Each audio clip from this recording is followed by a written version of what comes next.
arrête de dire. Tradition, bien sûr. Hein. Ah, pour moi, tu peux mettre mon couvert. Hein. Ah, mais il y a pas de y en a qui savent y faire. Hein. Oh, vous savez, j'ai aucun mérite, hein, je n'ai qu'à le baisser. C'est fou ce que l'acier est devenu à la mode ces temps-ci. Ouais, il me jure que par ça. Mais qui il? Bah l'ancien. À De Gaulle. Oh non, s'il vous plaît, on n'a dit pas de politique. Allez, surtout, à Sophie! Et à la paix. Allez!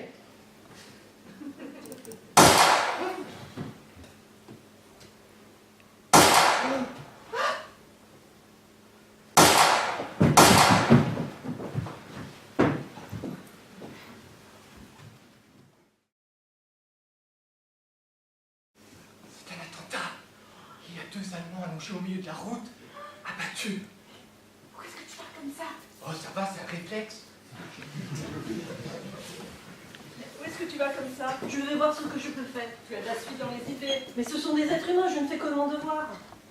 Commencez par faire votre intéressante, là. C'est quoi votre devoir? Vous faire arrêter dans la rue parce que vous n'avez personne à y faire, rien à y faire à cette heure-là? Passer 3 jours à la Gestapo, en revenir avec 3 ongles en moins, c'est ça votre devoir?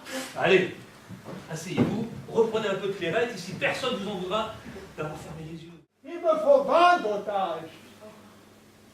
Il y a 10 appartements dans cet immeuble. 2 otages par appartement. Question d'équité et de justice. Anniversaire de ma femme. Madame Pellissier, Sophie. Oh, c'est votre anniversaire? Oui. Oh, bon anniversaire, Madame Pellissier. Voilà qui me donne un cas de conscience. Moi, ne pas l'avoir dit tout de suite.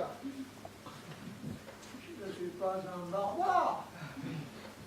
Monsieur Pellissier et moi-même avons toujours entretenu des rapports courtois. Oui. Je m'en voudrais de venir gâcher votre petite soirée. Nous devrions trouver un terrain d'entente, non?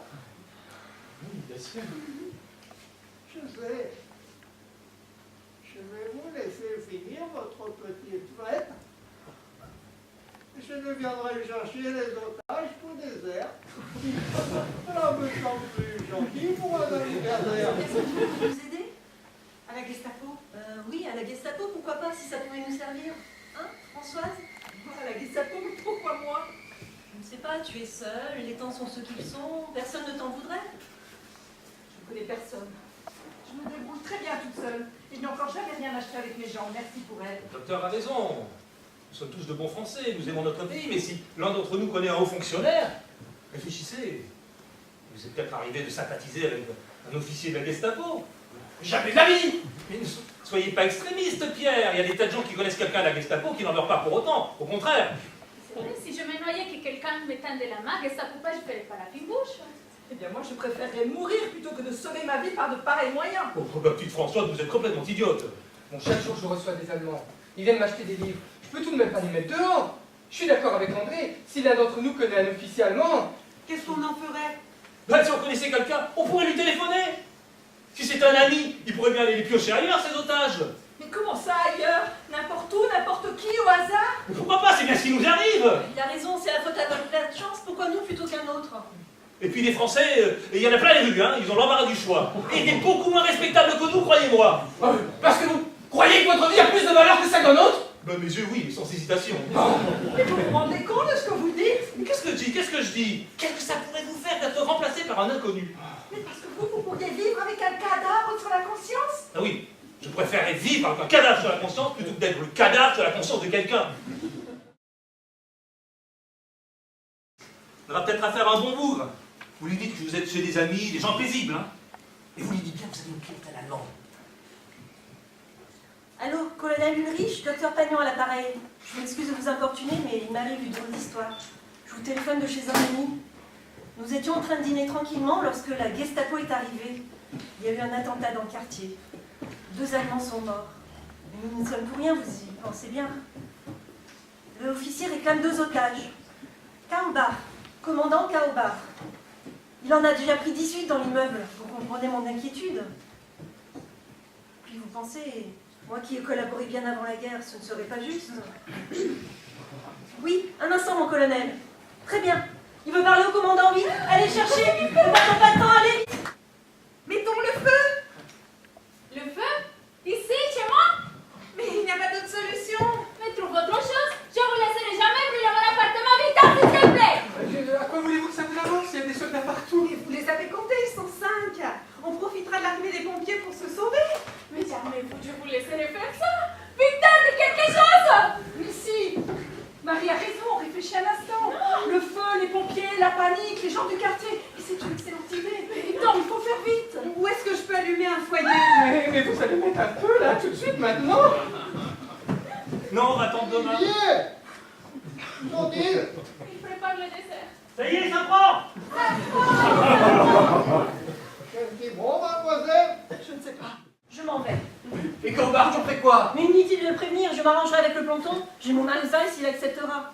Puis vous n'aurez qu'à dire à Kaobart que vous ne me désignerez pas comme otage. Vous n'en demandez que 2. Et puis croyez-moi, une fois dehors, je vous serai beaucoup plus utile, tu vas trouver. Vous passez par la fenêtre de la cuisine. Vous descendez le long de la gouttière, vous suivez les troènes, et après vous êtes dans la rue, vous allez trouver votre colonel. C'est complètement idiot. Pas plus que d'attendre que l'autre vienne faire son marché, hein. C'est tentant. Mais c'est tout à fait jouable d'aller voir par vous-même. Mais si c'est si jouable, pourquoi vous n'y allez pas vous-même, André? Oh, vous parlez beaucoup, ma petite Françoise, mais vous ne proposez pas grand-chose, hein. Mais je comprends pas, tout à l'heure tu ne voulais pas la laisser. Regarde maintenant. Eh ben maintenant, elle lui sert de cobaye. Soit on lui tire dessus, soit on lui tire pas dessus. Et si le docteur parvient à passer, pourquoi pas lui? Pourquoi pas nous? J'y vais. C'est de la folie, Louise. Louise, ne te laisse pas influencer. Réfléchis. Non, c'est tout réfléchi. Allez, bonne chance.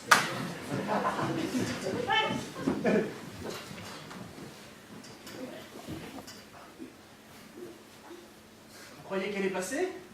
Oh, on n'aurait jamais pu la laisser partir. C'est de votre faute. Oh, personne ne l'a poussé, hein. C'est vrai, elle savait ce qu'elle faisait. Elle, au moins, elle a tenté sa chance. Vous pensez qu'ils vont la compter comme un otage? Pourquoi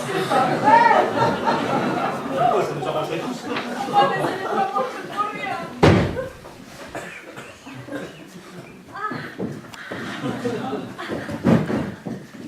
Vous avez perdu quelque chose? J'ai une idée. Il n'y a aucune raison que nous payions pour les autres. J'ai quelques patients qui habitent le quartier. Ils seront ravis de venir prendre un petit digestif. Mais tu perds la tête. Marie, empêche-la de faire ça. Tu crois que Kaobart il va laisser passer ses nouveaux amis? Mais un otage est un otage, Kaobart ne verra aucun. Allô Serge, bonsoir. Louise Pagnon à l'appareil, je ne te dérange pas? Couché à 7 heures, une vraie poule ma parole. Écoute, enfile un pantalon et viens nous rejoindre chez les Pélissiers. Nous fêtons l'anniversaire de Sophie. Ne fais pas l'idiot, il y a du champagne, des cigares de Cuba. L'officier 16 dans le bureau. Mais arrête Marie. Non, non, ce n'est rien, c'est une amie qui plaisante. Nous sommes un peu saouls, mais puisque je te dis qu'elle plaisante. Allô? Allô? Oh, bah au diable. André, il ne reste que nous deux. Après, Comme moi avec vous? Ah non, me direz. vous voyez, personne ne vous retient, hein? Oui, ben ils ont tort. Comptez pas sur moi. Et ce ne serait qu'une simple formalité. Beaucoup de gens sont morts avant nous. Oui, c'est possible, mais je suis pas intéressé. Trouvez-en un autre. Je pars avec toi. Quoi? Plutôt de mourir que de vivre avec un type pareil. Je vais prévenir Kaobart. Les Anglais, ah pour une fois ils arrivent au bon moment. Il vient pas ici. Tout se passe.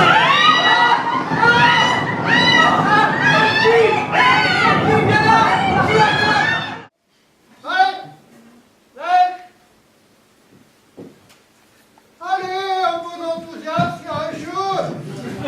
Allez. Voilà, petit comme ça, retiens pas. Ah.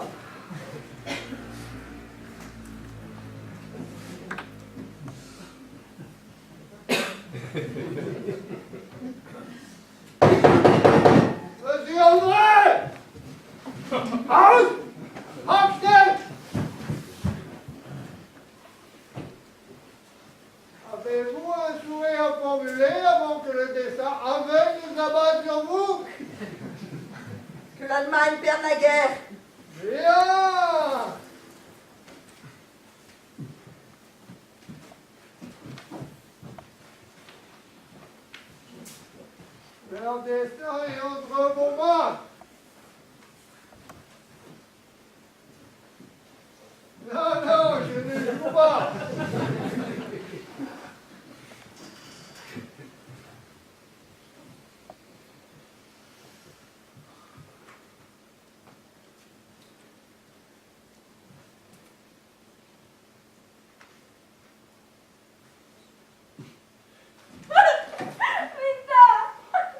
Désolé, Victor. Monsieur Victor, venez là.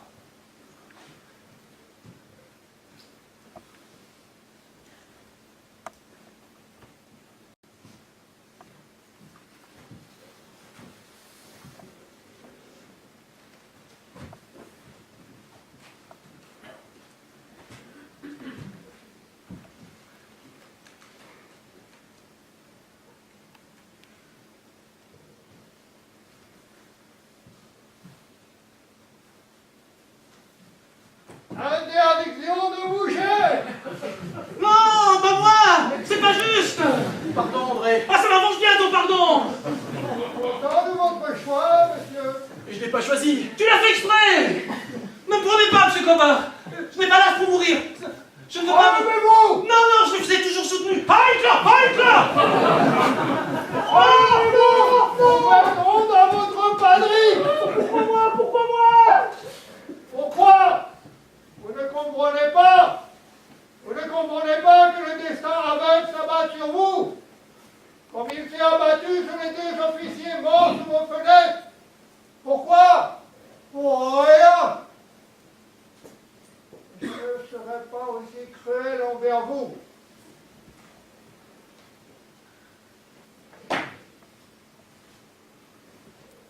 Vous êtes tous libres. Comment?